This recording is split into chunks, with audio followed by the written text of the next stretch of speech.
Let's wake up the watch. 5:01 on February 9th.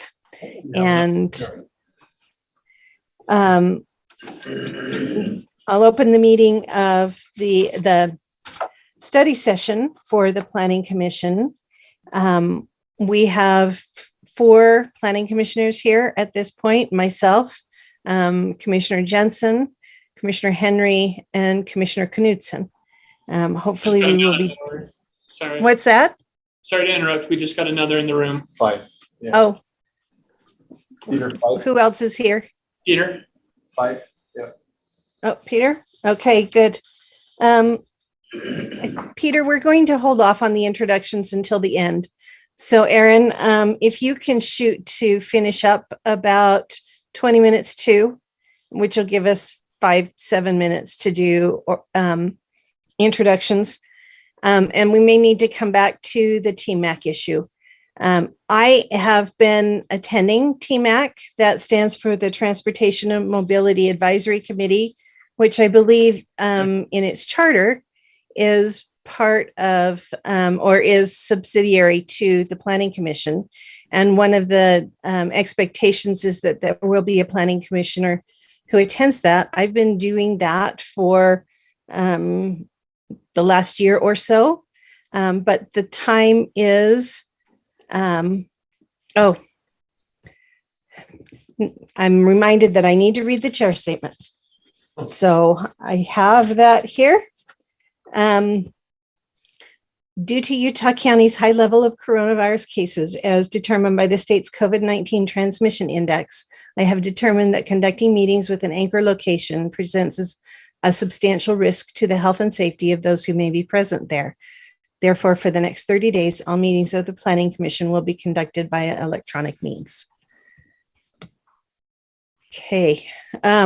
Anyway, I'm going to be rotating out and would need to have somebody else pick up the TMAC meetings. They meet on the 3rd Thursday of the month. The meetings start at 12:30 when they're meeting in person. They'll provide lunch at noon. Meetings usually go an hour and a half or so. I have found TMAC to be very, very educational. It was my introduction to service with the city. So it taught me a lot about things in the city. And I'm wondering if anyone wants to volunteer to be the TMAC representative for the next time period, whatever that.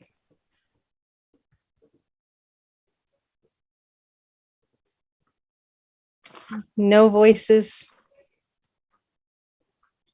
We may have to elect somebody. The lunches are good.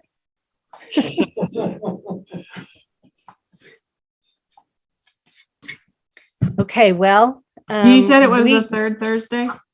The 3rd Thursday, yeah, at noon.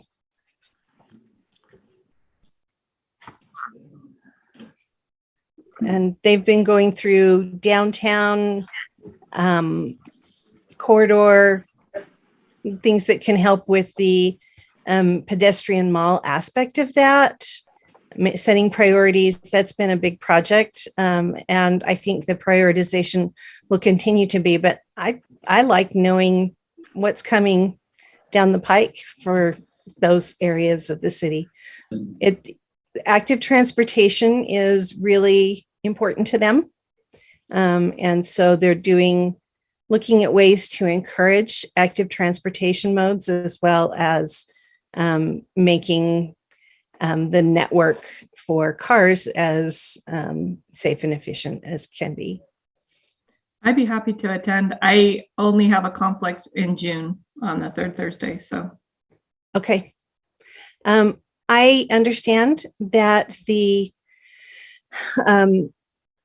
municipal council is going to have to sign off on that. It's essentially pro forma. So if you are available on the 17th, you can come. I'll say who you are, and that will be my last time.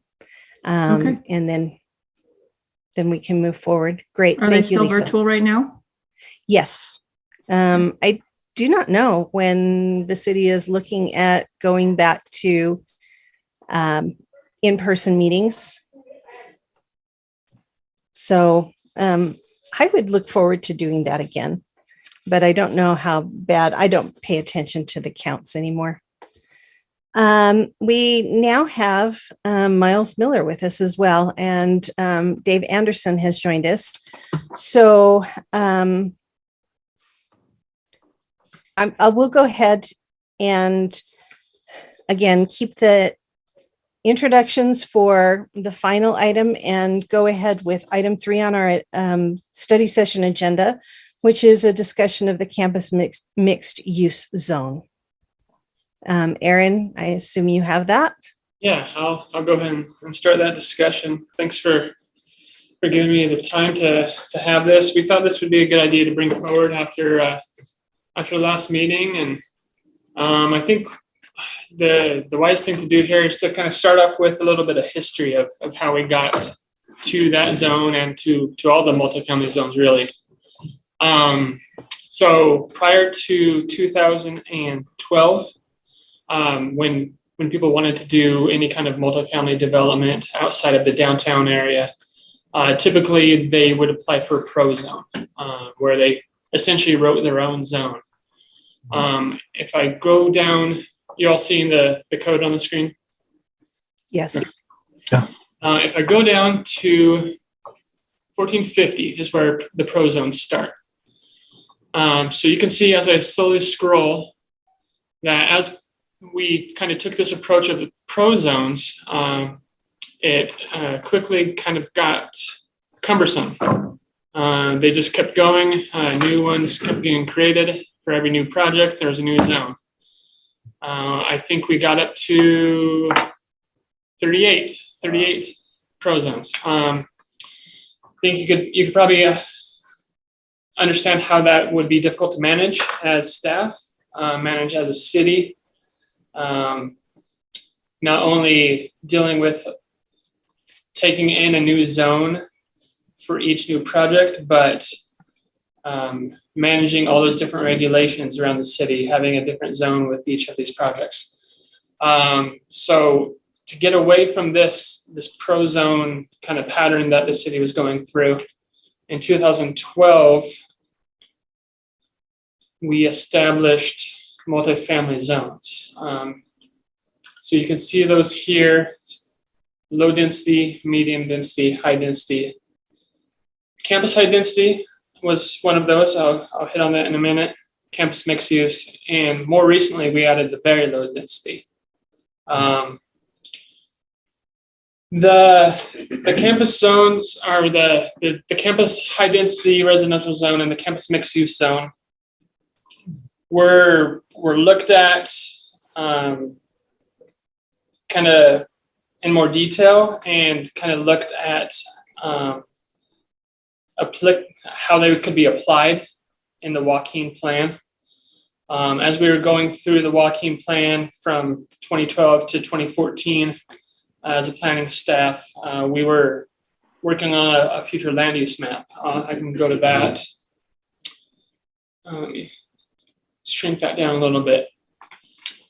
So we were developing this map that was adopted in 2014, but as part of this, we were looking at, with the neighborhood, with the key stakeholders that we worked with on this plan, what zones would work where for the future of this neighborhood for the next 10, 20 years. Obviously, being south of campus, there's a great demand for high density housing, and where to cut that off, how to phase that down to the existing single family housing in the neighborhood. So when we were looking at that, we had two zones, the campus high density residential and the campus mixed use, which were identical, all except for the campus mixed use would allow for commercial being part of a project. Other than that, every single standard between those two zones was the same. So when we were applying these zones to this map, we thought that there's a little bit of redundancy. Why not, because the campus mixed use doesn't require commercial, why not just use one of the zones, get rid of the redundancy. You can see here that campus high density residential was repealed. We imagined the campus mixed use coming in essentially 7th North up to campus between University and 9th East. But we also thought we could highlight in this plan these areas in purple, where we would really push for commercial uses. Again, the campus mixed use language itself doesn't require it, but if you go to the general plan and this appendix of the general plan being the Joaquin plan, these areas would call for it. So in staff's eyes, all of this dark brown, sure, if the market's there, if the developer has an appetite for it, mix the uses, put office in there, put commercial, neighborhood retail, whatever you can manage, whatever fits in the zone, whatever works for your project. It's allowed.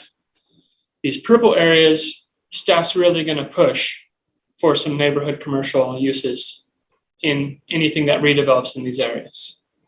Does that make sense so far? Any questions? Feel free to interrupt me at any time. Just a quick question. Yeah. So when you say push, you mean like recommend or like make it required?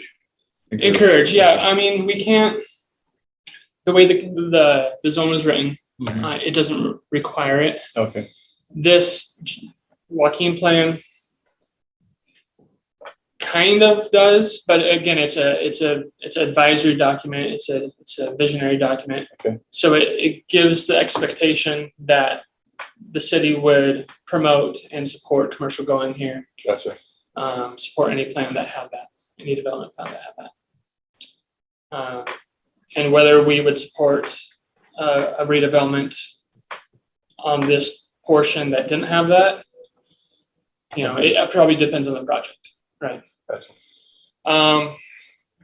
So that's kind of where we landed on the whole campus mixed use, dealing with the Joaquin plan. We kind of drilled down into that and realized certain areas are ideal for commercial uses. Some areas we'd be happy to take it if the market was there, but we leave it up to the developer. Does that make sense so far?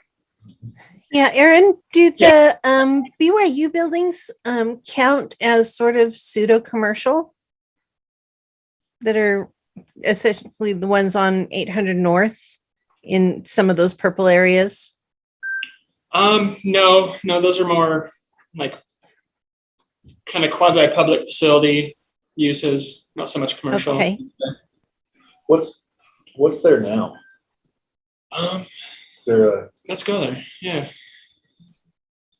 just so I can refresh myself as to what street we're talking about? So Peter asked what's there now in case you didn't hear. So we're going to just take a look. Some of it does have a lot of commercial already. If you're familiar with Campus Plaza, Campus Plaza is a mixed-use project that's been there for years. All along 800 North, this whole facade has commercial uses. Slab pizza, right? Yeah, slice and barbershop, I believe. Just as an example of what he was talking about, is Glenn Rowland, who owns and operates Campus Plaza, has the property immediately to the west. He's been trying to do a large building there for years. His holdup has been BYU approval.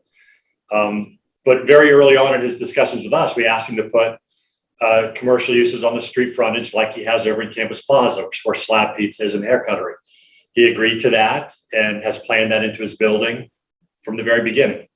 Into the building that would be going in this. Yes, right there. Right there. Right. That's right. So that's kind of where staff comes down on the CMU.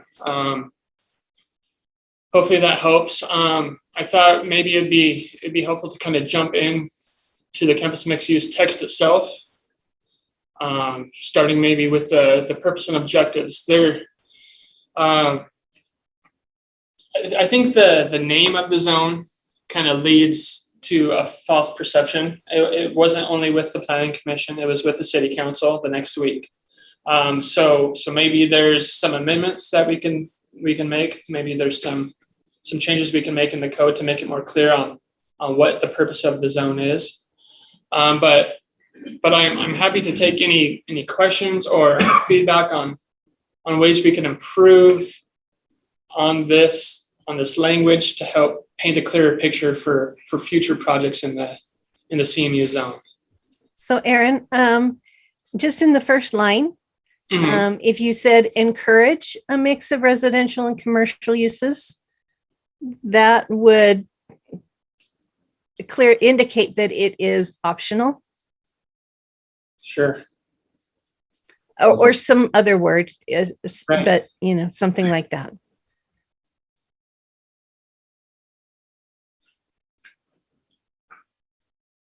Can I just ask Yeah. see if I understand this correctly? So what you're saying is we're trying to develop or create an incentive for people to come in, for developers to come in, essentially purchase these high value properties to make it worth their buck. They're able to replace those high value properties by putting apartment complexes in commercial. Yeah, and if you right? look back at yeah, exactly. And some of them may not even be high value. Some of them, if you look at some of these properties that are in the purple, let's look at the south side of 800 North here. Mhm. I mean, you've got single family homes that have been split into duplexes. You've got a lot of that along this street. Mhm. So taking, if you can kind of accumulate a few of those properties, Put in something else bigger. you've already got some good market for profit, right? Yep. But on top of that, I think because of the pedestrian traffic on this corridor with the students and the way 800 North works, it makes sense to have commercial there. Yeah. Okay. Yeah. Just wanted to make sure that I was on the same page with everyone else. Yeah. I have a question. Yeah. You said that it used to be campus high density and then you merged the two. What was the difference between campus high density and HDR? The only difference was the commercial uses you could do in the campus mixed use. No, between campus high density residential and high density residential. Oh, I'm sorry. I misunderstood your question. You said. I don't recall. I think Between which two zones? HDR and CHDR, they're probably the same as the differences between CMU and HDR, other than the commercial element. Well, HDR does have an actual density limit, right? Right. Where campus mixed use doesn't unless you're on a small parcel. Right. Right. Right. So that would be one significant difference. That's one major difference. Yeah.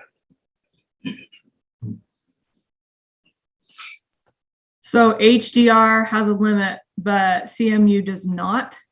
Yes. Yeah, if we go back to HDR here. Define small parcel. It's so with the CMU, if you have under 40,000 square feet to develop, you're held at 40 units to the acre. If you have more than that, it's unlimited. It's bound by your height, your parking, your amenity space. HDR has a maximum density of 50 units per the acre. Wow. Just a flat maximum, no matter what. So that's one major difference. Yard requirements, I believe, are also different between the two. The CMU allows you to get a little closer to the street, especially if you have a commercial component.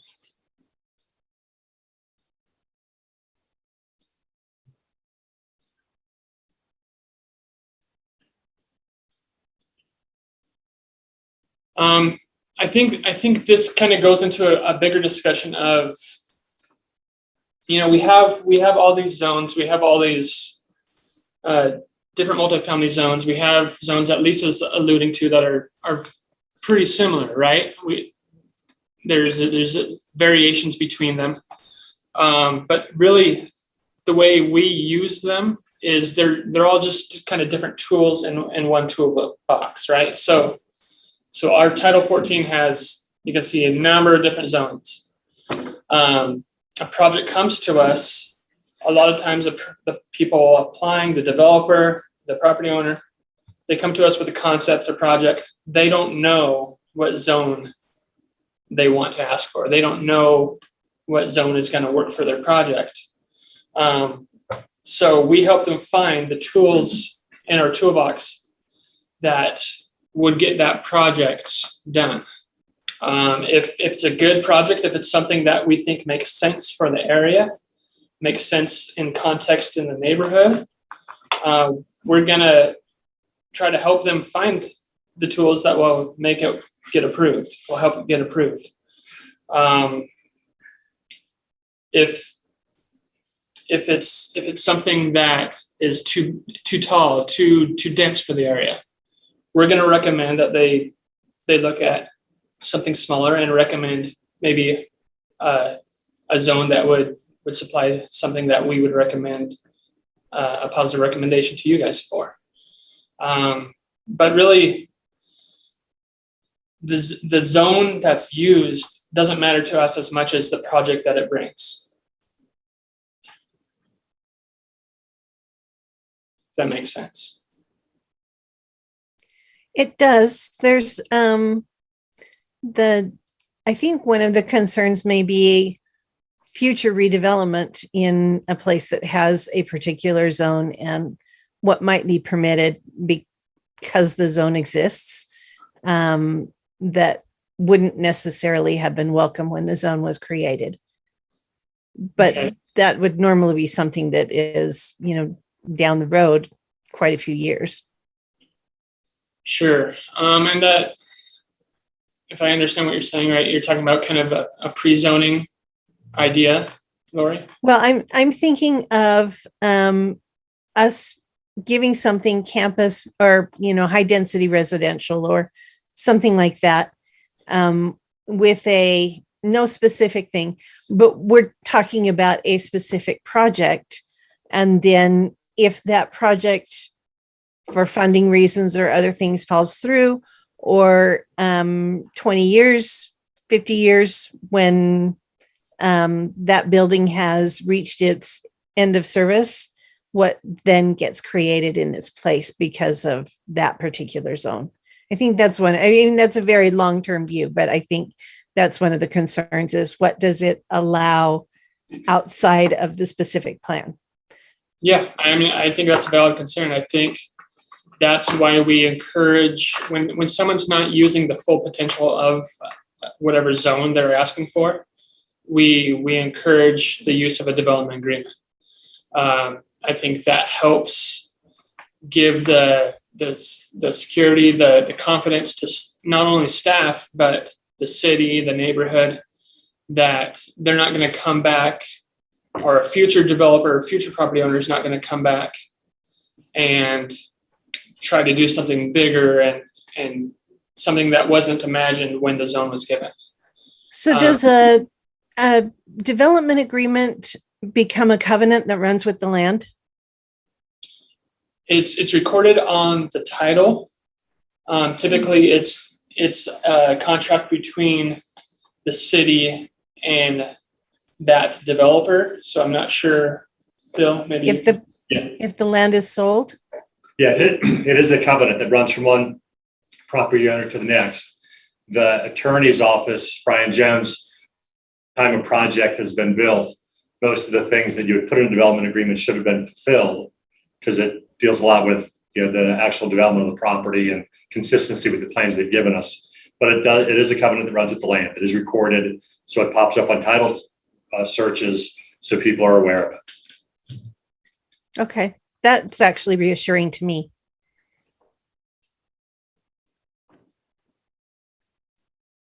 Commissioners, other questions?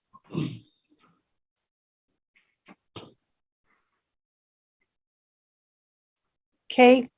Yes. Keep going, Aaron. Oh, Sorry, Madam Right. Chair. I'm still trying to collect my thoughts. Our last meeting has probably been the one that has gone through my mind more than any other meeting since then. I've analyzed it from every different angle. Did we do the right thing? Did we not do the right thing? Did I do the right thing? Did I not do the right thing? Just trying to figure out, because that was by far the hardest meeting I think we've ever had, and one of the hardest decisions. And I guess, some clarity on that campus mixed use. This is very helpful to know why it was created, where it was really supposed to focus.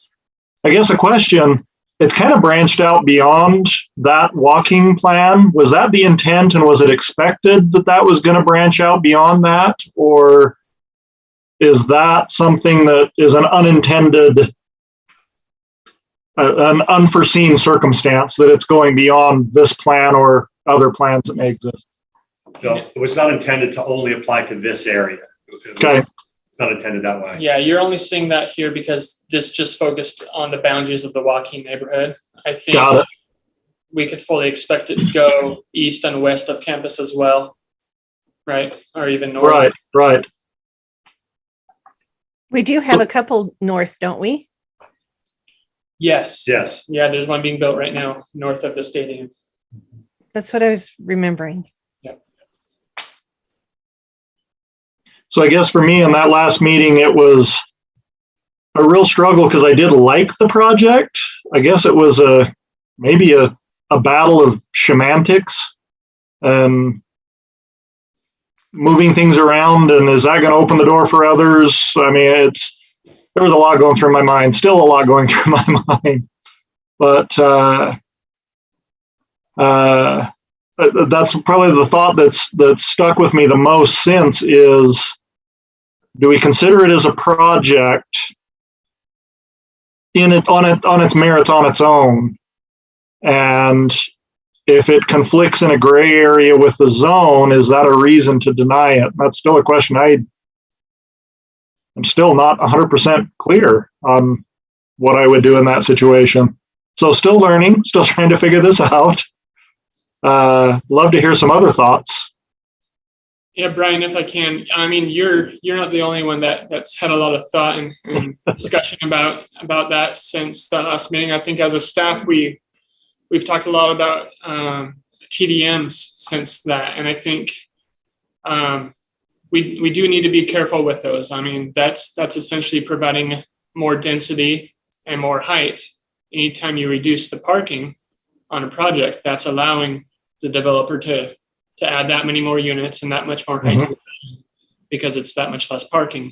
Not necessarily more height to the building, but more units on the property. So yeah. In the campus mixed use zone, the I2D zone, and the downtown zones, we don't have density maximums. So the thing that determines your density is the building height, the building setbacks, and the parking ratio. When we start messing with the parking ratio and we start reducing that, we are then artificially bumping up a density, right? So yeah, that is something I feel the planning commission has been struggling with that. And yeah, we agree we got to give some thought to that. In fact, with some of the new council members have asked about TDMs and all of this, I've suggested that the council may want to have a work session on this to see if they even want to keep the store open or whether or not the door should be shut.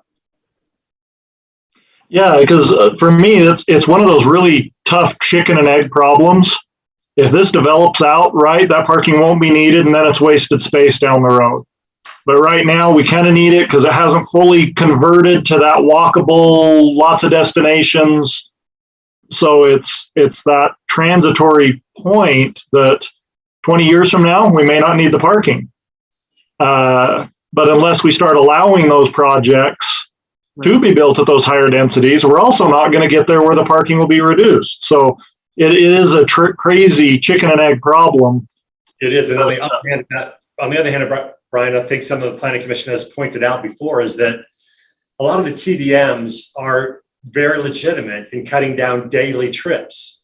But is that really going to cut down car ownership? Which I think Lisa Jensen has said over and over again. Right. That's a really good point. Really good question. Yeah. No, great conversation. That's all I have for now, Madam Chair.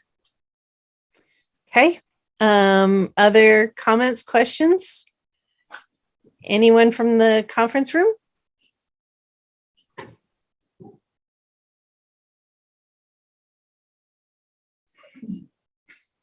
Okay, Aaron, you can go forward if you have more. Madam Chair, that's really all I had prepared. I wasn't sure how much discussion the Plan Commission would have or how much feedback you would have on the CMU or kind of the multifamily zones. So that's really all I had for you. Okay. Unless you had additional thoughts. No, that's helpful for me. Commissioner Jensen, Lisa, you have a hand up. I sense that if I don't say something that you guys will be mad at me, because that's not normal for me. But I've, like Brian, just this thing has haunted me for 2 weeks because I was absolutely certain it was what I needed to vote, but I can't put a finger on exactly what I would do differently. And I really think, trying not to be project specific, but the concept of CMU specific and transportation demand management plans. But I feel like the CMU zone was intended to encourage this walkability, this community feel. We want to have these mixed uses come in. We want to create kind of a meet your needs in a small area that will encourage walkability and high density where we want it. But I don't feel like sometimes the projects that are saying we want to be CMU, pick us, are meeting that intent. And so maybe we don't legally have the right to say, well, in the language says you can do it the way you want to do it, but it's not correct. And I just feel like if the intent is to encourage redevelopment, that's great. We met that. But the secondary intent is to encourage mixed use. And when the zone itself is labeled mixed use, campus mixed use, then I would never see a CMU over on Grandview Hill. I would never see a CMU in South Provo, because to me, it means adjacent to campus where most walkable is likely. And mixed use tells me it's supposed to have some component of something other than residential in it. And whether that's just a laundromat in the basement, something that meets the needs of the residents in that project, even though the ordinance doesn't require that specifically, I feel like the name of the ordinance implies it. And so I don't know whether we need to change the wording, whether we need to relabel it with a different name, whether we need to slap us all on the wrist and say bad commissioners. But I feel like there's a miscommunication in the language of the ordinance and the expectation of how it was created. And I don't know how to rectify that. Lisa, I get what you're saying. And I don't think it was ever intended to be project specific. I think the idea of campus mixed use is area specific. It's a campus mixed use area. It's a campus mixed use neighborhood. We surely didn't expect every project within the zone to be campus mixed use within the property lines. Does that make sense? I think the idea is to create a larger area that has a mix of uses that does create that walkable environment. And individual redevelopment will get us there. And as we keep on having these individual redevelopments, eventually, hopefully, some of them will include commercial, especially. My problem with that thinking is that if the parking requirements increase when you add a commercial element to something, like we talked about with the project we most recently heard, no one is ever going to have the incentive to put the commercial in their project. They're just going to try and pack as many residential units into it as they can. And so it's unlikely that somebody would choose to add that element to their project, is just my thinking. They're all over downtown. So I think there is a market for it. I think it's doable. We just haven't seen it recently up here in this area. Go ahead, Bill. Glenn Rowland agreed to do it in his building, but I agree with your point that there's an incentive not to do it based on the parking demand. But because Glenn was willing to do it, then it did work in that case. And sometimes it does, but I'm afraid that if a new project comes to us and they choose not to do it, they're not going to go back and do it. And so the more of those that we approve, the less opportunities there are for them to exist. And pretty much we've just built a high density complex with no mixed use in it. Speaking of the area in general and not each individual project. So those were just my conflicts in my mind. I don't need to hammer it anymore. Okay, Brian? Two quick questions. The first one is kind of personal. Have you guys heard, is Glenn Rowland working on that project? Is he trying to push that forward now that BYU changed their stuff? We haven't heard since they changed that requirement. He did a lot of expense redesigning the building to be married couples because he spent years trying to get BYU approval and couldn't. But then after he did the redesign for married housing, it messed up the economics so badly that he went back to single housing again and went back to BYU to try to get it approved. We have not heard from him since the change in housing took place. Okay, because I worked with him on that about 4 years ago, and I wanted so badly for him to get that through. But then the second thought, it's kind of something. So before the new administration in Orem, I was actually working with that administration on some of their growing pains. And one of the conclusions I came to is to get from where we are to where they wanted to be, there were going to be growing pains, and there was going to be conflict, and there was going to be dissonance because of the old development style trying to transition to the new development style. And I feel like this is kind of that same way. To get mixed use, it's not been a common thing for 70 years. And so to get back to that, it's going to take some growing pains. It's going to take some change. A question, do we have other mixed use codes in the city, or is this the only mixed use code we've got? So we've got our four that allow mixed use: the ITOD zone, the SC3 zone allows for mixed use. I think that's all of them. We are now working on a neighborhood mixed use zone that would be more applicable at a more of a neighborhood scale. We're working on that zone right now. Oh, cool. No, that would be great. Okay. That's good to know that we do have other options for mixed use. It's just getting the juggernaut of development to actually see the benefit. So, and get over those hurdles of that transition. So great conversation. That's all I have. Okay. Dave?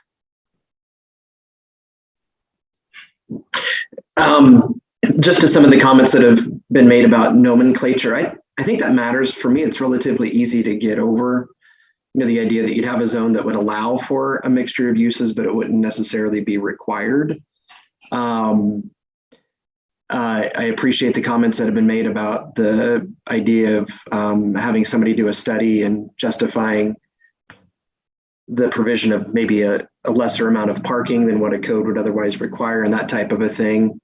But I guess I don't think that in the developments that have happened maybe in the last 10 or 15 years, I feel like indeed they've proven that I think the kind of development that the campus mixed use zone would allow actually do end up resulting in people having fewer vehicles.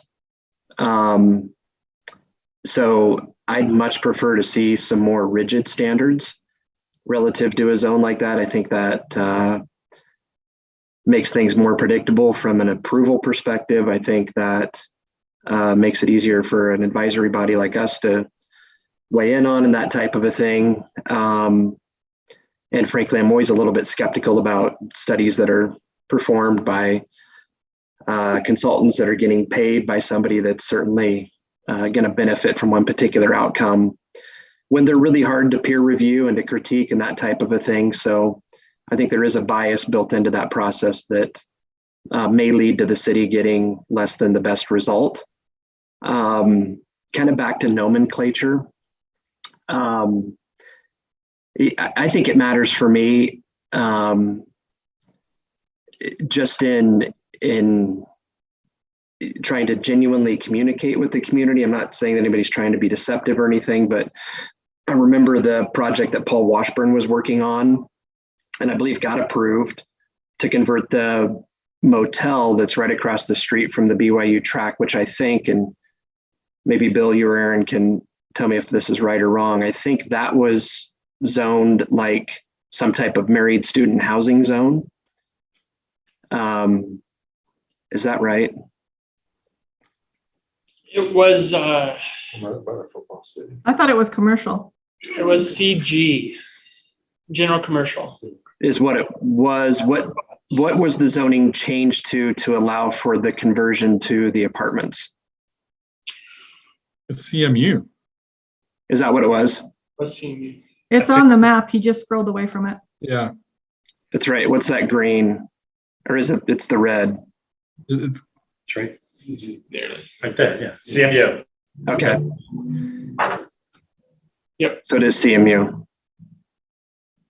Is there a zone that's like married student housing zone? There's not, is there? Specific to that, no.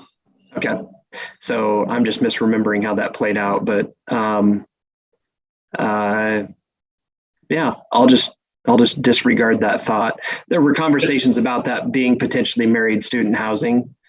And then Mr. Washburn made several comments as we were talking about it that likely wasn't going to be the case, that it was going to be, maybe aimed at a different demographic and that type of a thing. And for me, some of those things do then also tie into how much parking ends up being needed and required and that sort of thing, which is kind of my last thought. And I've advocated for more parking and will probably continue to do that just as a general rule. I don't think we need to go nuts about having people build a lot of things that clearly won't be used from a parking perspective. But that being said, having a commercial element, in my opinion, is one bona fide way to justify a certain amount of square footage that is shared between different uses that require parking at different times of the day, to where I don't know that you necessarily would need a lot more parking if campus mixed use development did have a commercial element. Seems like residential developments typically require most of their parking in the evening hours, sometimes even late into the evening, when the demand for the commercial space is really low or zero. So that's maybe something that could be built into the standards as well. Just maybe in some hard and fast rules relative to something that wouldn't penalize somebody from a parking perspective if they wanted to add commercial square footage. Because I think that has been proven over and over again to kind of be a complementary relationship that works well. Just as a thought on that, I think that's it for me. I know we're short on time, but I just wanted to reply. We do actually have that shared use for the different uses. I think 50% of the commercial, if you can show it, different operating hours can be used for the residential, and that kind of setup it's written into our parking code. But yes, great ideas. Thank you. Okay. Miles, you had some comments, and then after that, we need to jump back to the introductions. Yeah, I'll be real quick. I appreciate this presentation and the staff explaining kind of the use and purpose of the zone. Kind of going to Commissioner Jensen's comment, I think, having the the campus mixed use in there as far as like a general area, just in my mind with this project and kind of making mention of there being potential commercial uses in this project. If we do want these places to be mixed use, there has to be a certain amount of density. There's a threshold before retail can actually be profitable. And so if we want every single project to go into the mixed use with commercial, it's just not going to be feasible. And there has to be a certain amount of density, residential density, in order to make commercial uses within this area, viable. So in my mind, it makes sense to use mixed use within like the overarching area of this to just, because not all the projects need commercial and not but large residential projects will make commercial projects within that area more viable. And I think it kind of just boils down in my mind that this last project the other week, it just was a little too dense for a lot of the commission. And I, like, in my mind, if they had come back with a design with a little less density and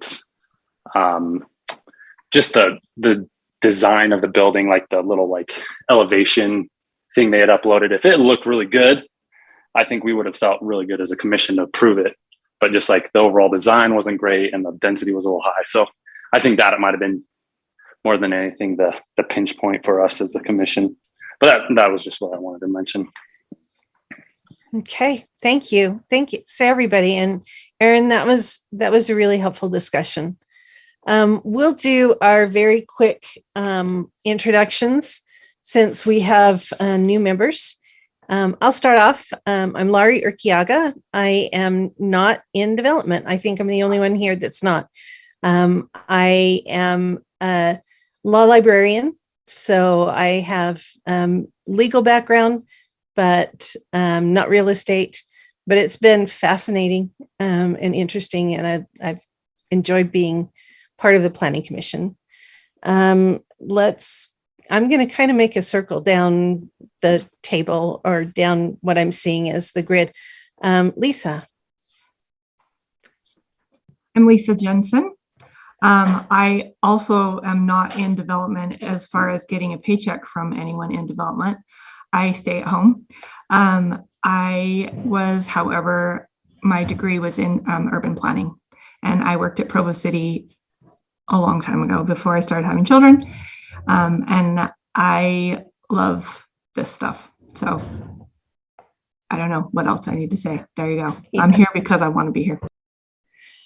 Dave? Yeah, thank you. Grew up in the Midwest, been in Utah for a really long time now, I feel like, though. Lived in Provo since being a student at BYU, pretty much the same neighborhood, likewise for quite a while. I work for another city here in Utah County.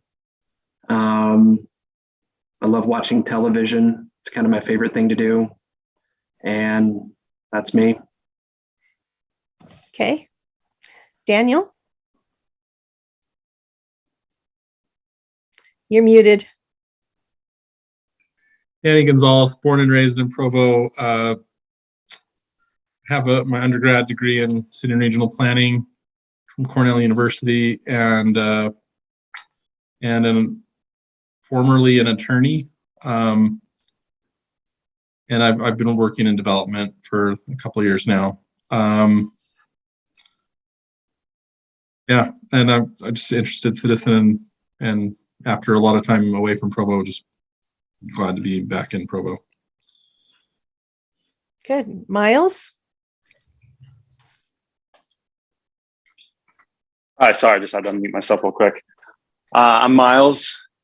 Grew up in Provo since I was pretty young. I went to Provo High School, Go Bulldogs.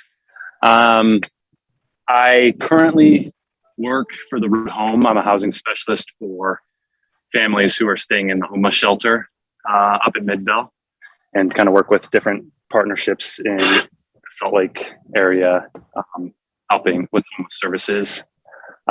Did my undergrad at BYU in urban planning, and yeah, just like to be involved and learn and, participate in cool things like this. Cool. Brian?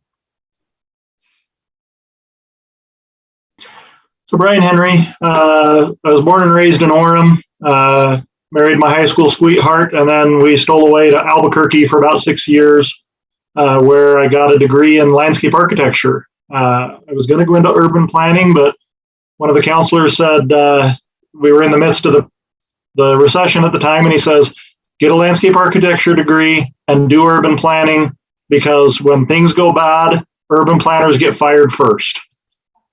So got my landscape architecture degree, came back to Utah. I've worked for the last 7 or 8 years helping developers design projects, as well as doing landscape architecture. Last year, I tried to take on more of a consultancy role, and that didn't work.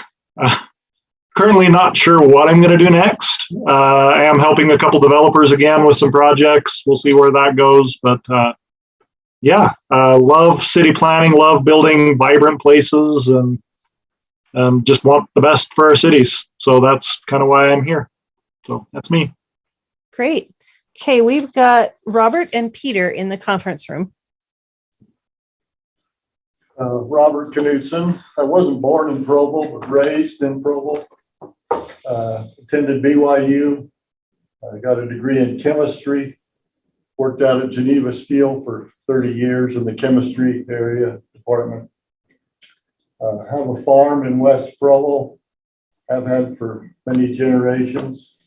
And I don't really have any official training in development of cities or anything of that nature. I'm just really just a concerned citizen. I'll go over here so they don't know anything. I'll come here so you guys know. So you guys can, I guess, recognize me later on. But Peter Fife, born in, I guess I wasn't born, but mostly raised in the booming metropolis of Manti, Utah, on a farm. I currently own just a small investment company for real estate, where we do real estate investments in Texas and California, Nevada. And in that process, I've worked a lot with planners, became very interested in the whole city planning ordeal. And so, came and joined you guys to learn more about it and to throw my 2 cents into the whole conversation about city planning. So happy to be here. Cool. Okay, well, we will take a break for 7 minutes and come back for our hearing. It's at 6 o'clock. Thank you, everyone.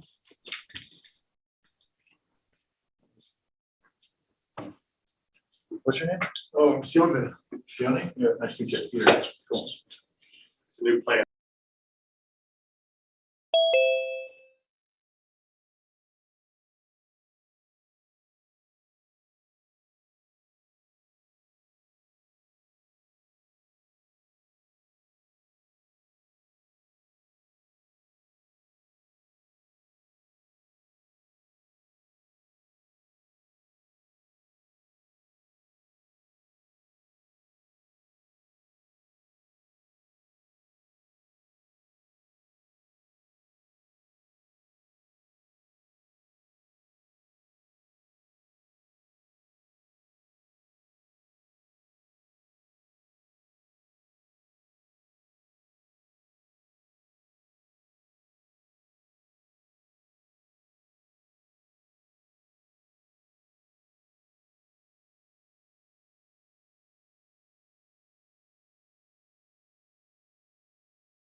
Now, do I read this statement again?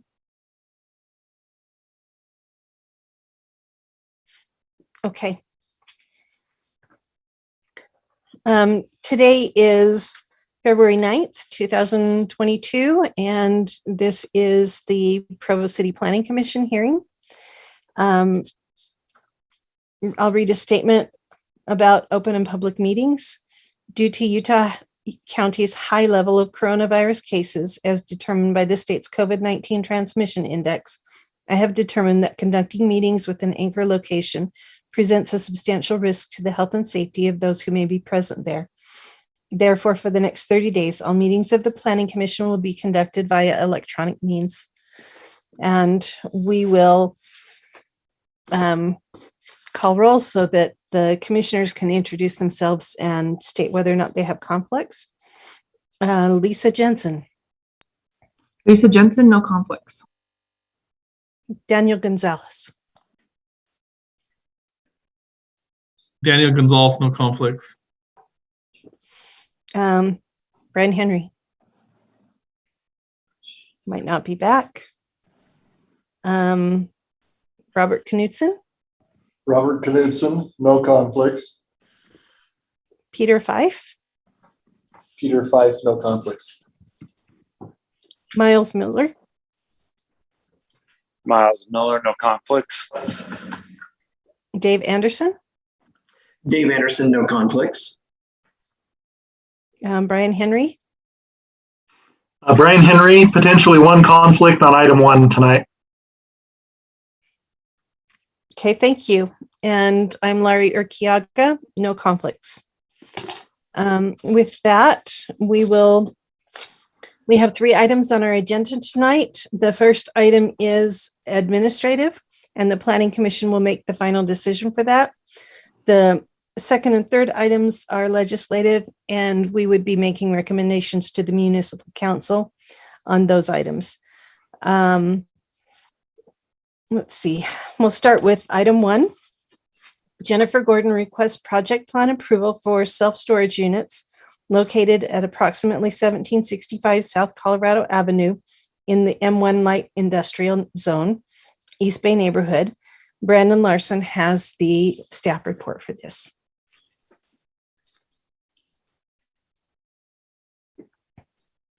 Okay, there we go.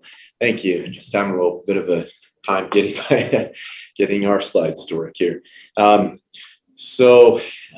We've been working on this project for a little while and are anxious to help the applicant move on. Again, this is an administrative application, and I'll note right off the bat that the reason why this is before you is because staff feels like this application has checked all the boxes with a couple of things that I'll note here in just a moment. So we are going to offer a conditional recommendation to you.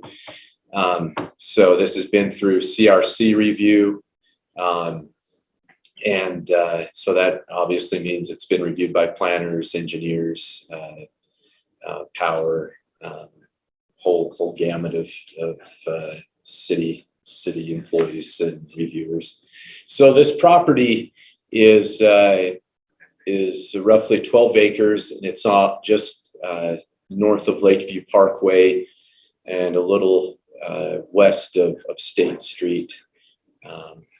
You can see it's currently comprised of 3 parcels, and it will continue to be comprised of 3 separate parcels or lots. One of the conditions that we have is they're still processing a final plat, which is quite a fairly minor process, but they're going to plat these 3 lots, and they're working through a process with the city, but specifically with the Public Works Department, to vacate this portion of Bullock Lane to facilitate this development.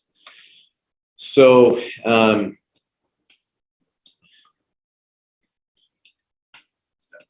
this property is currently in the part of it you can see is part of this northern portion is actually in the M2 zone, and that's our heavy manufacturing zone. This lower portion that I'm kind of outlining with my cursor is not within the city limits currently. We've been working through an annexation with the property owner, and had some clerical missteps, and are working to fix those. This annexation has actually already been approved by the city and certified by the Lieutenant Governor's office. It's just a clerical issue is holding this up, and so we're going to have to kind of take it back as a formality back to both the city and the Lieutenant Governors to create a document that needs to be recorded. So that would be another, that's kind of a tip off of what another condition of approval is. But that area that would come into the city would be M1, not M2, but M1. When we bring something into the city, it has to be the most restrictive zone for the certain use type. So it'd be M1 would be the more restrictive zone as opposed to M2. M1 is light manufacturing. So this is the proposal here. It's 580 storage units and 135 RV storage parking spaces here in the northwest part of the development. Right here would be that they will have an office and caretaker dwelling right there, kind of at the main entrance of the development there. There's 9 storage buildings, and then this additional office and caretaker dwelling, like I said. So now that I got that up on the screen, there is a chart here. It's probably, from where I'm sitting, not the easiest to read, unfortunately. But if you look at, if you can see that, you've got about 10 different unit sizes there, ranging from like 5 by 5, 5 by 10, 5 by 15, all the way up to unit sizes of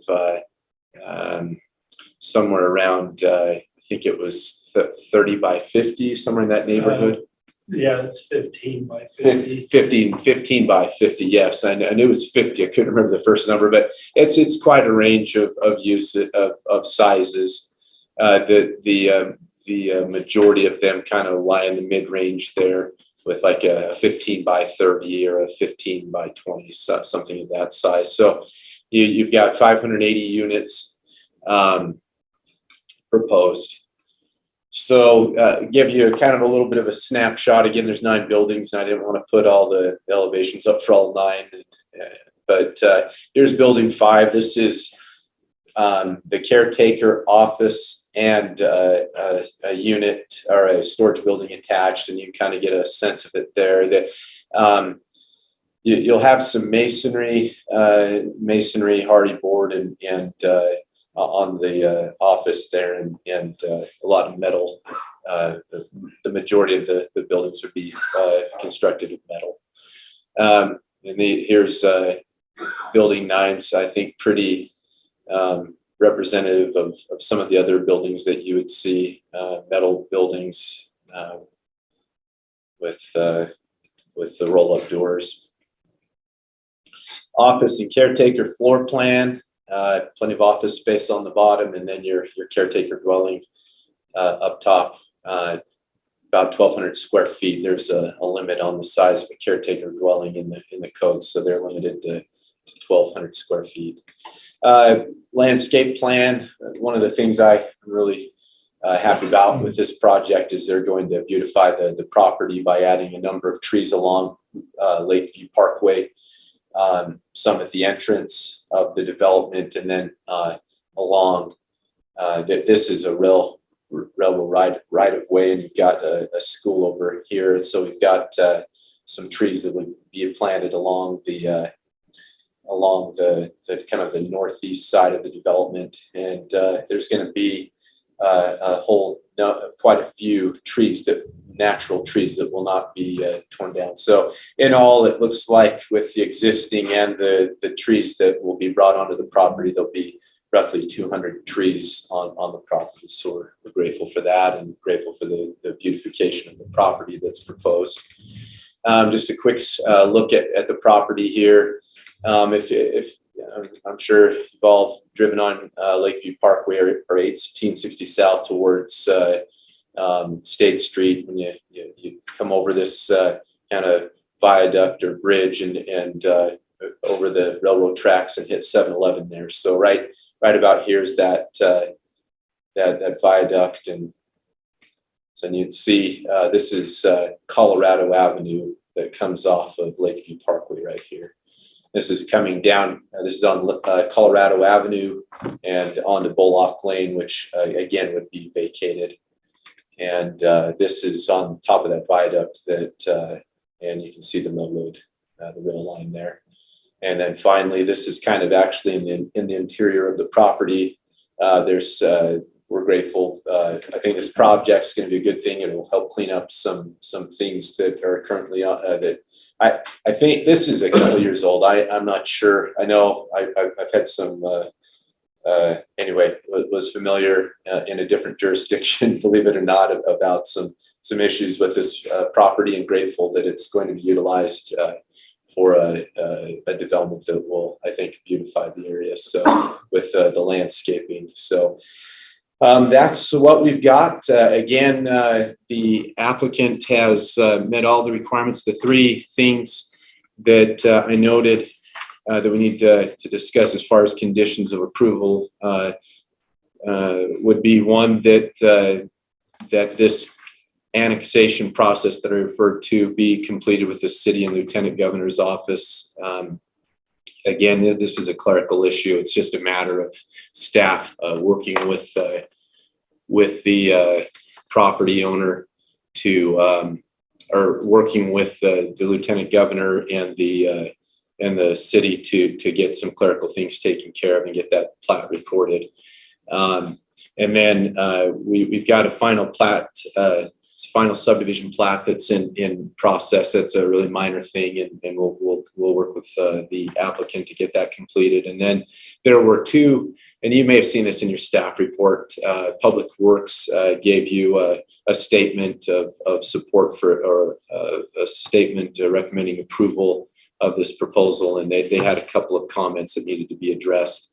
I mentioned landscape plan as a CRC comment that needed to be addressed. That was addressed today, so we don't need to worry about that. So it's just the public work, basically just working with Public Works to address a couple of stormwater and road vacation issues.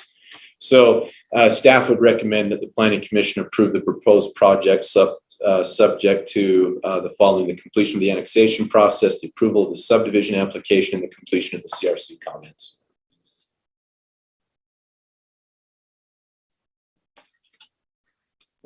I was muted myself. Thank you. Commissioner Anderson. Brandon, this is just a straight out permitted use in the M1 zone.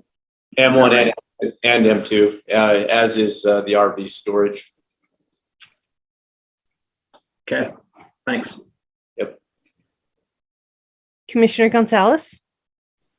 Yeah, with this being like a designated wetland area or part of it, with Utah DNR, does this require some approval from like Army Corps of Engineers or EPA or anything like that?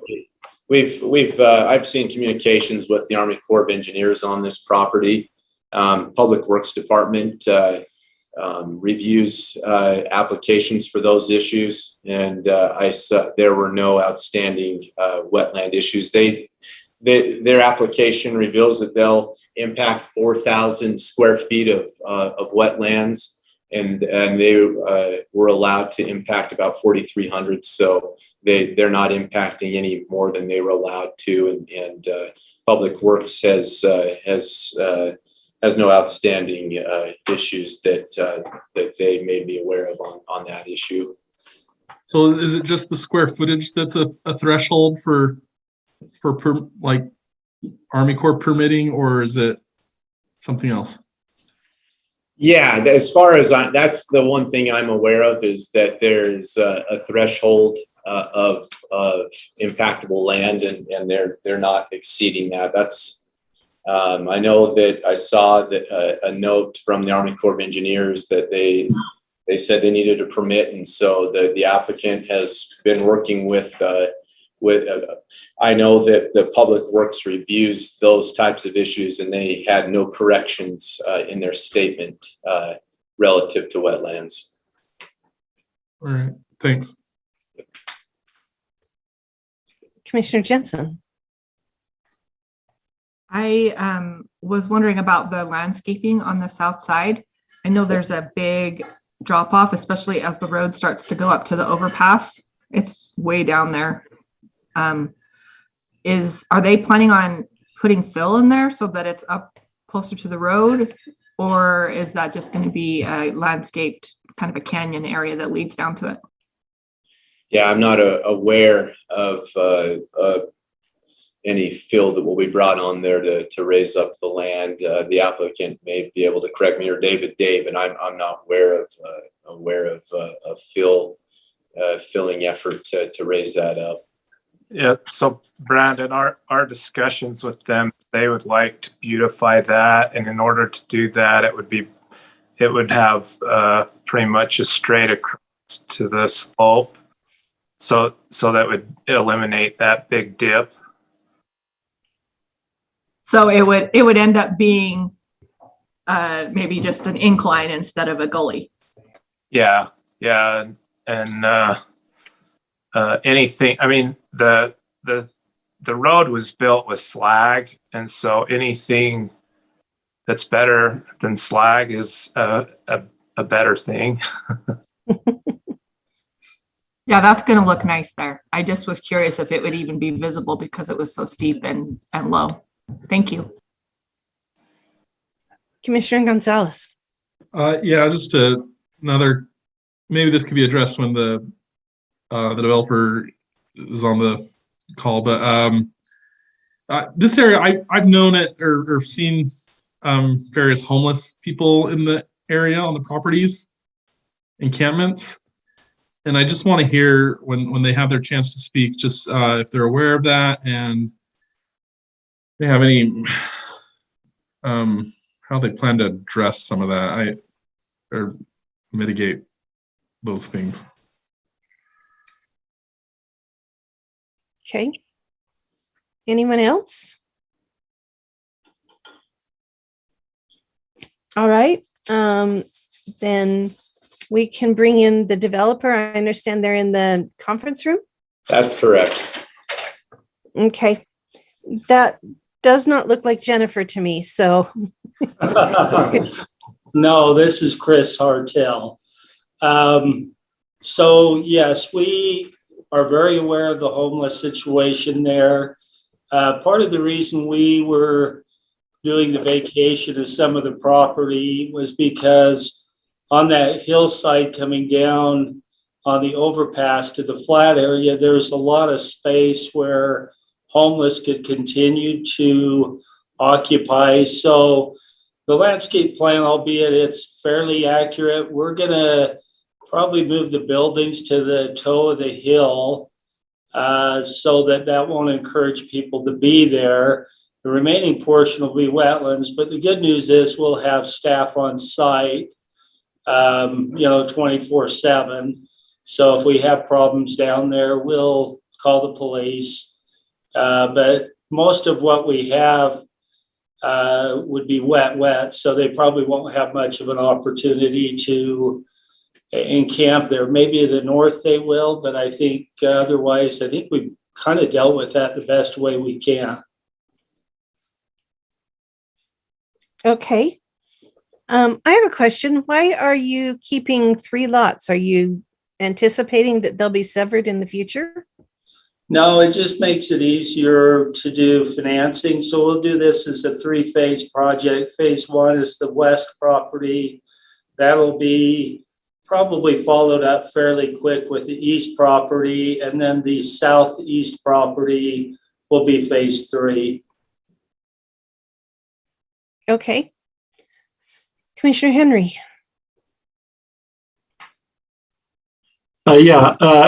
Brandon, would you mind going back to the floor plan of the apartment? You bet. So just as a suggestion, it looks like the office space is out on the top or the bottom of this plan. You can see the main floor and the second. So the office is on the main floor and the caretaker is on the second. Oh, okay. Okay. I was just curious. I had a friend that lived in one of these many years ago, and there was no secure door between the apartment and the office. And they had a little incident that was kind of scary. I just wanted to make sure there was a secure door between the apartment and the office for this facility. Yes, there will be. Okay. That's all I have for now. Okay. Mr. Hartel, do you have any more, anything you would like specifically to say to the commission? No, I think it pretty much stands for itself. Okay. Commissioners, do you have any questions or comments? Peter or Robert, you are welcome to jump in. Okay. Not seeing any activity. We will move on then to the public hearing portion. Is there anyone on the line or in the room? Nobody in the room that I can see.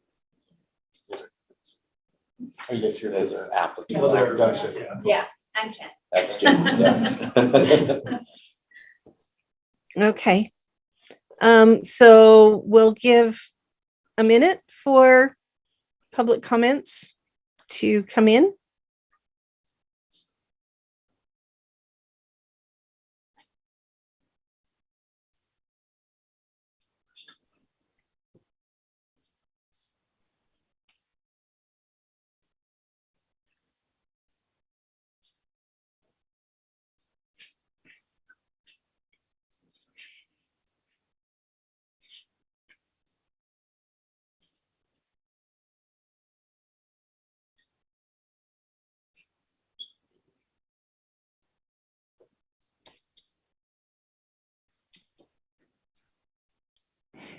No public comments at this time. Okay, thank you. We will close the public comment portion. All right. We don't need to respond to the public. So Commissioner Henry. Yeah, I just want to clarify that I don't have a conflict with this project. I must have opened the wrong email because it was a totally different item 1. So no conflict with this, just for the record. Thank you. Okay.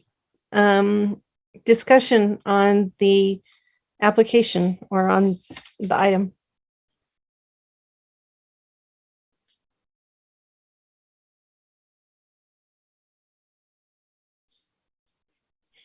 Commissioner Jensen. I seem to remember that when we talked about this annexation and rezone, that we were kind of lamenting that it's too bad there has to be another storage unit place. But as far as storage units go and the appropriateness for the zone, I have no problem with this. I appreciated your question, Ms. Okiaga, because I like knowing that they're doing it in 3 phases. And I like the sequence of the phases where you've got the storage units coming in first, followed by the RV storage, and then the additional storage units. I feel like it'll build out at a good pace, and it will definitely be an improvement on what has been there for so many years. So that's just for discussion. Thank you. I do like having this development, and I'm really happy to see the landscaping plans, that there is open space and grass and trees. I think that will be much more attractive to the school and the apartments that are going in on the other side of the tracks than the gravel pit. So I'm glad that that's there.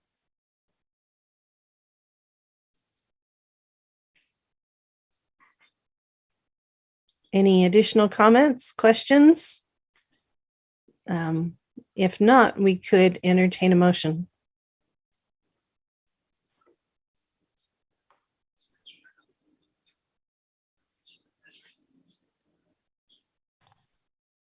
Mr. Anderson. Thank you, Madam Chair. I move that we approve item number 1, the proposed project plan approval for self-storage units located at approximately 1765 South Colorado Avenue. Simply subject to the conditions provided in the staff report relative to the recordation of the annexation plat and the approval of the subdivision, and the requirement that the applicant address any outstanding CRC comments. Thank you. Do we have a second? I'll second. Was that Robert Knudsen? That was Peter Pike. Peter Pike. Oh, Peter. Okay. Thank you for the record.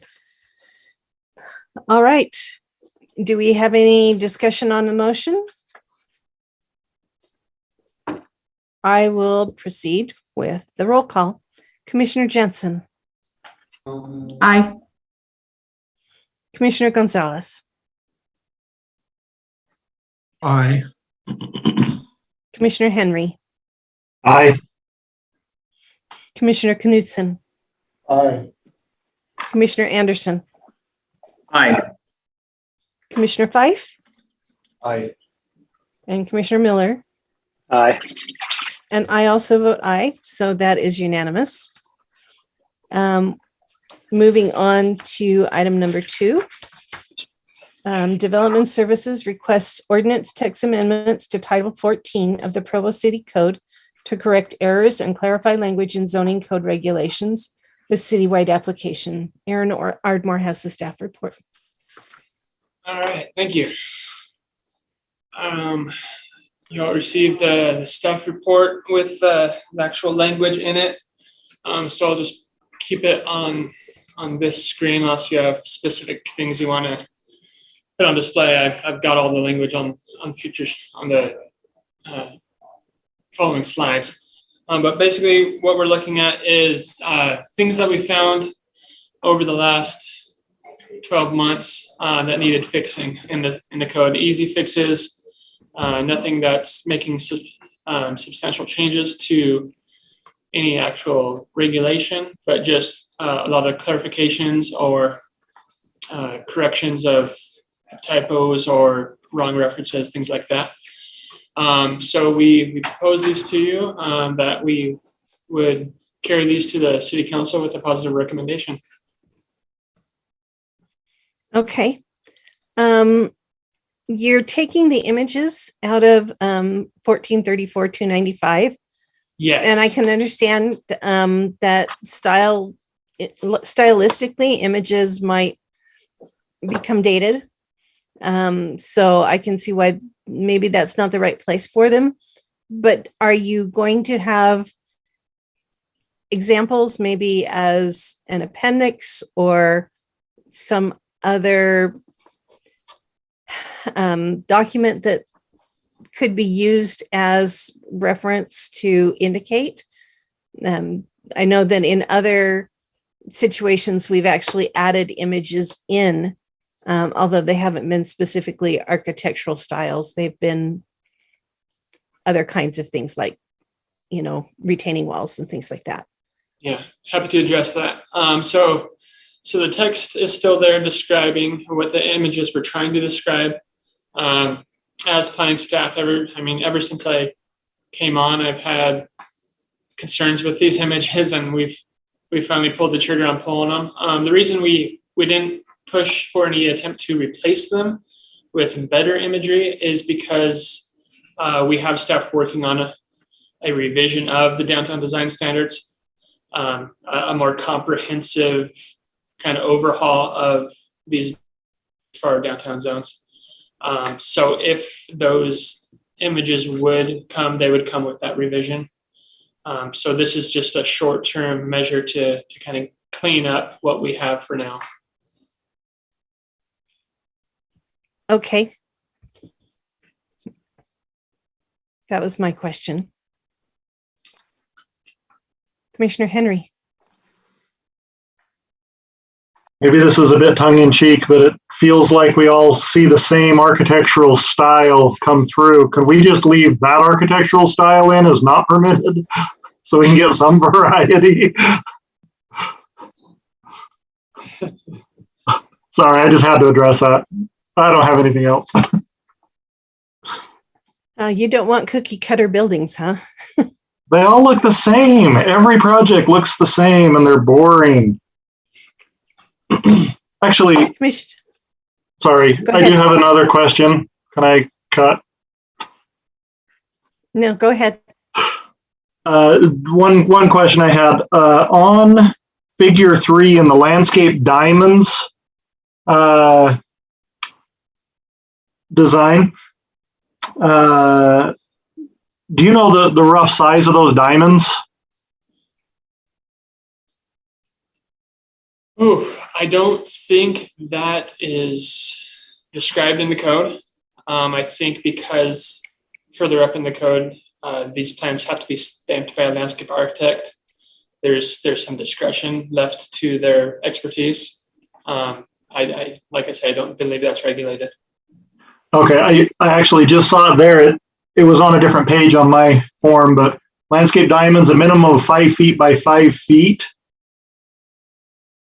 What we've found, does that apply to that one or this one? That applies to this. So that's okay. Not what's being changed. I'm sorry, I thought you were referring to that.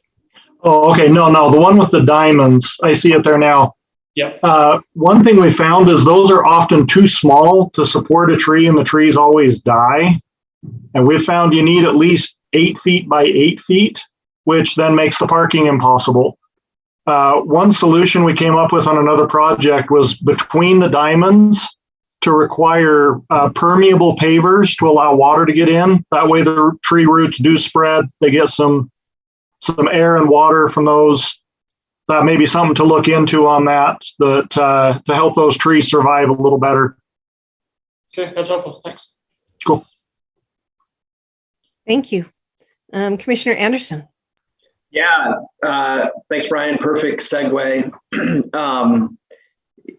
For the reasons that Brian just noted, I'm not a big fan of the diamonds. I think it's really important to get trees, particularly trees that can provide some canopy in parking areas. And I think it's been discussed in other presentations in recent years with the Planning Commission. The other two approaches, particularly if you can get, and Brian, I've seen success with 6 feet, but I agree that if you can get 8 feet of width, you can, as I understand it,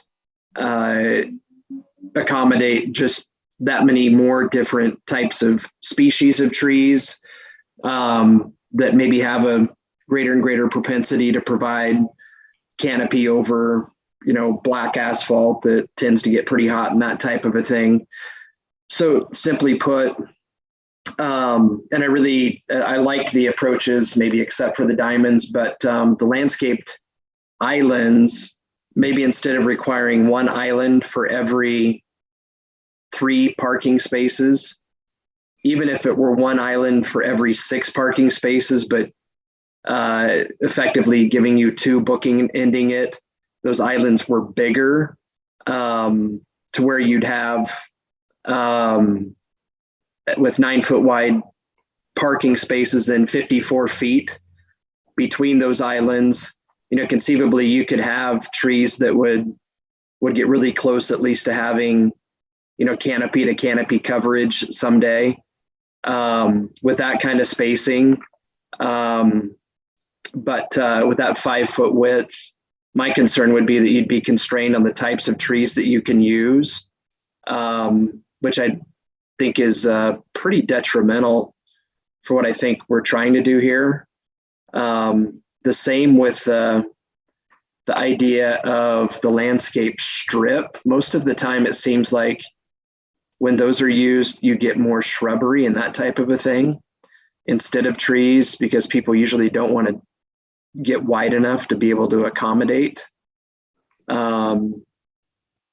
Just like I've said, trees. So those are a couple of thoughts. And, the idea maybe that each of those different landscape spaces would be able to accommodate water, like as a drainage swell or something like that. I think that can work really, really well, but kind of like we talked about sometime in the past, I think having some type of a border on the landscaping to keep things out that compact soil and that type of thing that make it harder for trees to live, curb, for example, becomes pretty important. And those are my thoughts. Yeah, I think some of those are good notes. Again, these are already existing in the code. We're just doing fixes on errors and clarification. So right here in the blue is all we're clarifying what the picture is showing on this one. But those are good notes when we look at these regulations again. Is there something that would prevent us from looking at them now? Yes, this is just a cleanup. We're not making any substantive changes to the code at this point. That wasn't the intent of these amendments.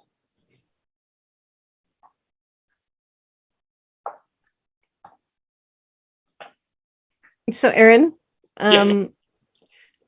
Just jumping in on the diamonds, rather than sides, and when you modify, what if they were cross section 6 feet by maybe 8 feet, so that they're sort of longish, giving a little bit more room, together with the permeable surface? I think that might help a little bit. And I think that a certain amount of flexibility and spacing, if it encourages larger soil areas so that we can get larger trees, would make sense. But that's a future thing. Sure. Commissioner Jensen. I was just wondering on the changes made in 1434-250, there's a whole bunch of things crossed out in red, 1 through 11. And then the only one relisted is bed and breakfast. So I was just wondering if that's the only thing that needs a conditional use, or what the change was that you were making there. No, thanks for bringing that up. I cut that off right there, so I didn't have to put the whole rest of the chapter. All of those numbers that were crossed off are continued with their standard conditions underneath each section.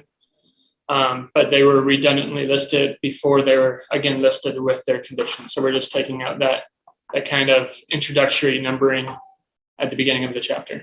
Okay, so it basically has the exact same list twice in a row, and you're getting rid of the first list. You got it. Good question. Thank you. Okay. Other questions?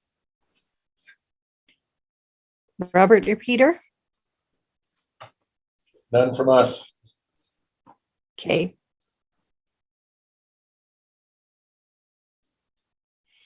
All right. We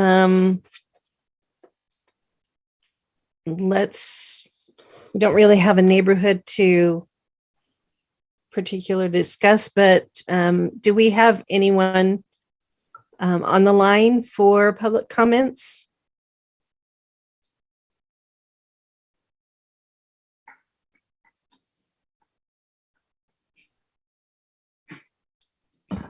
No public comments, but let's wait the 30 seconds. Okay.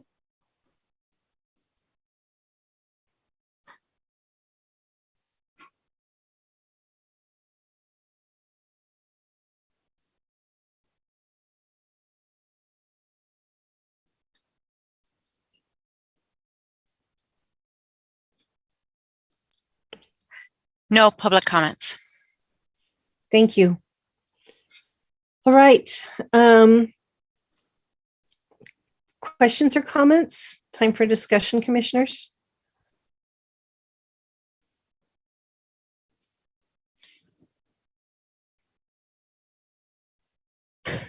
Commissioner Jensen.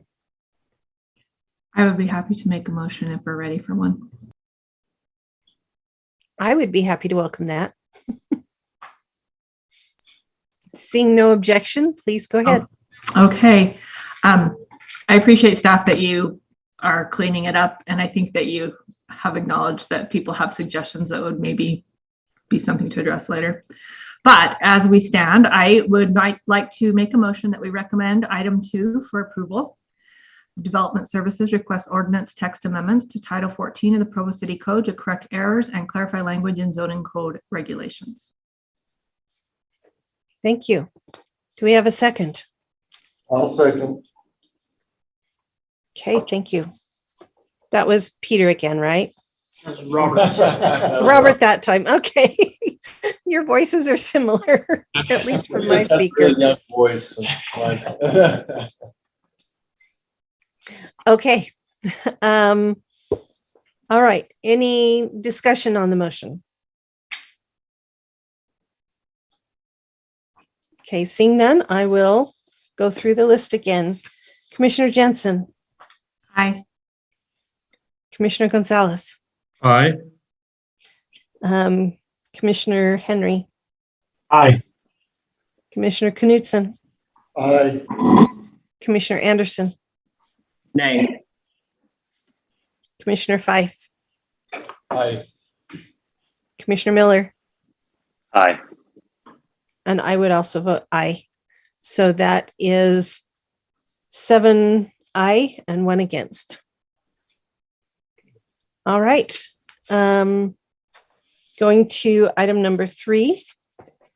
Development Services requests a zone map amendment from the Public Facilities PF zone to the DT1 General Downtown Zone for 7.5 acres of land located at approximately 351 West Center Street in the downtown neighborhood. And Aaron again has that report. And I again have a somewhat brief presentation compared to usual. I just have this one slide.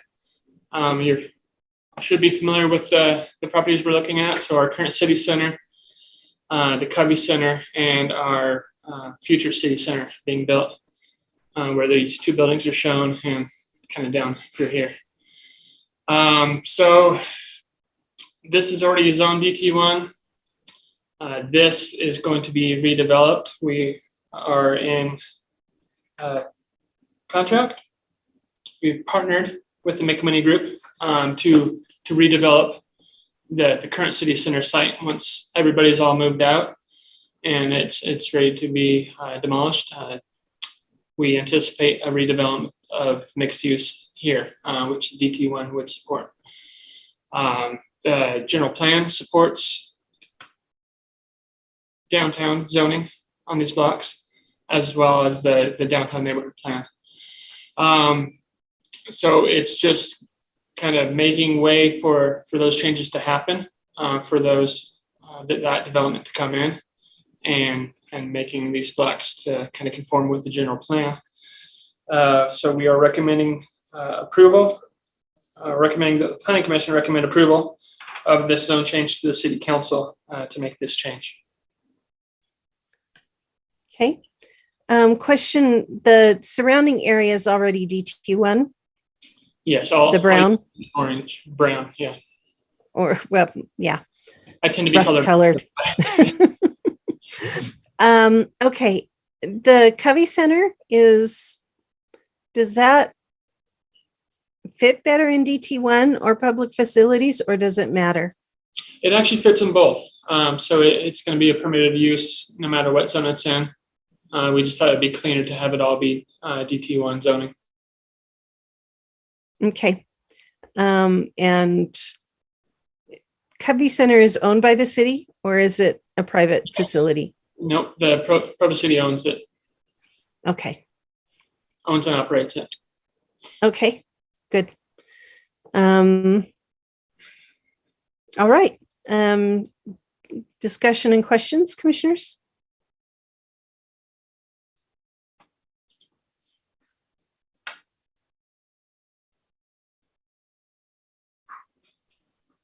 Okay, not seeing anything. Oh, Commissioner Jensen? I was just wondering if you can tell us any little nibbles about what possibilities there are for that, or if it's a hush hush thing. No, it's He's not, the inside man it's here. not hush hush. They're still doing their due diligence on the project. So we don't have a firm commitment on exactly what it will be. But what they conceptually showed us is a mix of retail along Center Street with, that will kind of scale up from 1 story to 2 story and then back to residential towards First South that will be higher and have residential, some office components. And then interior to that whole block will be kind of outdoor amenities where people that are using the retail establishments can gather. And then we're also discussing, and the site suggests, a parking structure that would be built immediately to the south of the Covey Center to accommodate patrons for City Hall, Covey Center, and when you're not in daytime hours, could also be used for events or whatever in that downtown area. Awesome. Thanks. So I think that's useful to have a vision of what might go in there because it helps us to see how applicable the zone would be. I agree. And we've talked about, and I think at some point in the near future, we will share that with the public. There's just been some hesitancy because, the public can get attached to things that they see sometimes, and where some of that is still being negotiated. And a lot of it depends on their performance and what will work and what won't, could still change and shift. We hesitated to show much of that until we kind of have a better sense that that's really where it's going. So, but it's an incredible design. I mean, I've been doing this for 30 years in the state, and it's probably one of the most creative, beautiful concepts in the downtown environment that, to me, really resonates with the heart of what Provo City is and will be an incredible addition to our downtown environment. Awesome. I was noticing on this map, maybe this is just comment and not question, obviously, but the footprint of the city building compared to the footprint of the new city building and how inefficiently the space has been used prior to now. That's amazing to me that all of those offices can be relocated to just a fraction of the space that they were taking up before. Are you suggesting that we've learned a thing or two in the last 30, 40 years? Yeah. Government doesn't always learn really well, but I think we have learned a thing or two. How many floors is the new building 5. compared to the 2, maybe 3 in some 2 spots? That's nice. Yeah, I think Thank if you count some of the basement space, it's technically 3. Nice. So is the square footage larger or smaller or equivalent in the new building? That's a really good question because I don't know that I know the square footage of either. I would assume that it's more because the new city hall creates much more space for public safety, the police. That was the whole. That was really the driving issue behind the whole design and the construction of this building was, when you've got police officers who are sitting in hallways as office space and old closets, it was a little bit of embarrassment and not very fitting given the stature that they have in our community. And so the new city hall gives them much more space and room to grow. The legal department has office space, but there's also additional space that won't be occupied for some period of time so that they can grow or other departments could grow. So there's quite a bit more space in the new design and probably, like you said, much more efficiently designed. Yeah, definitely more efficient because there's not hallways and corridors linking all the little remote offices. It's probably a better layout. I mean, it is a better layout. Exactly. Mm-hmm. Okay. Any other presentation that we want to get from development? Questions from commissioners? If not, we can move to the public comment portion. Do we have anyone on the line? No public comments at this time. 30 seconds. Okay.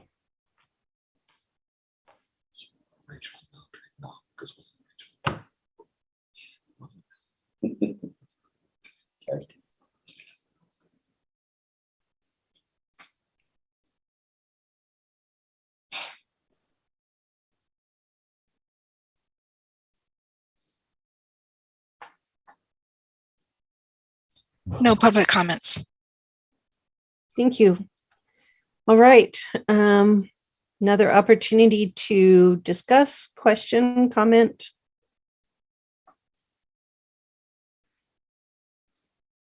I think it makes sense to have this as long as the Covey Center fits into the new zone and everything else falls into place. That seems great.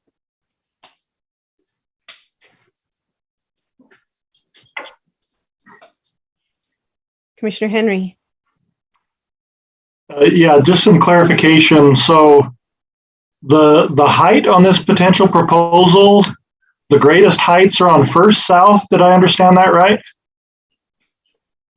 No, the the lower heights would be on the Center Street to kind of blend into what we have currently on Center Street, and then the heights would rise as you go south towards First South. So that's yes. Right. So yeah, so the taller buildings are on First South. Yes, correct. That seems backwards to me. You got to think of the historical context of historic Center Street. Plays a lot of that, plays into that. A lot of the comments that we got from the public was just making sure that we increase the traffic in the downtown area to enhance its vibrancy, but also to stay true to the historic nature of Center Street to the extent that we can with new structures. And one of the ways that you do that is by keeping this residential scale. So some of the first floor retail will have patios on top of that look out onto Center Street. So there'll be great dining opportunities. And then as you go back from them, you'll begin to get into the residential, which will have higher heights as you go all the way back to First South. Oh, okay. So there will be some height on Center Street. It's just visually set back above the ground floor. Correct. Okay. Okay. That makes more sense. I thought we were only going 2 stories on Center, and that just seemed like we were wasting an opportunity. So, well, interested to see that concept plan. Yeah, me too. Okay. Additional questions, comments? Are we ready to entertain a motion? Commissioner Jensen. Mr. Henry's last comment made me wonder, so do we see a concept plan? Usually with a rezone request, we see a concept plan. Do we have any purview over what comes next here? We don't have any concept plan to show you with this rezone, no. But it will come through us before it goes further, or do we not have our hand in that? The project plan will have to come through you. Okay. Yep. Just curious. Thank you.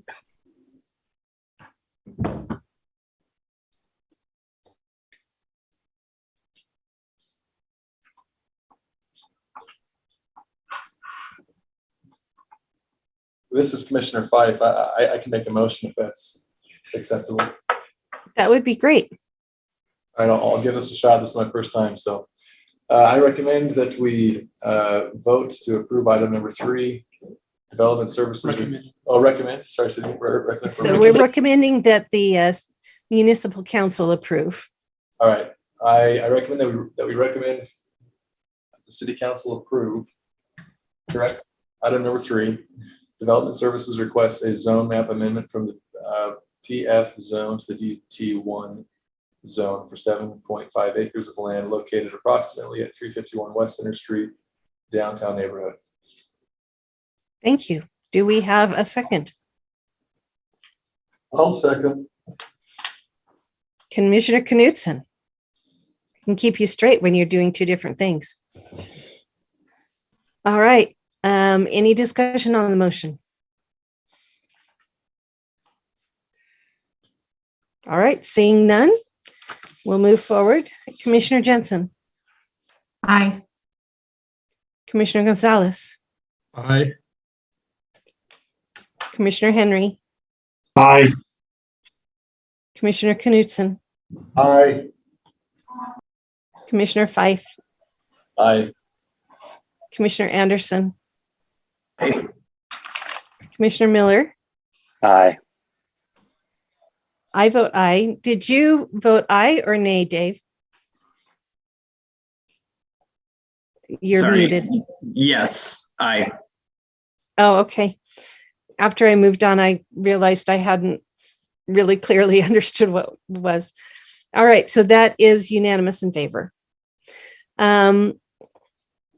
I just am wondering from staff, what are things looking like in terms of getting back to in-person meetings? Are transmission rates still really high?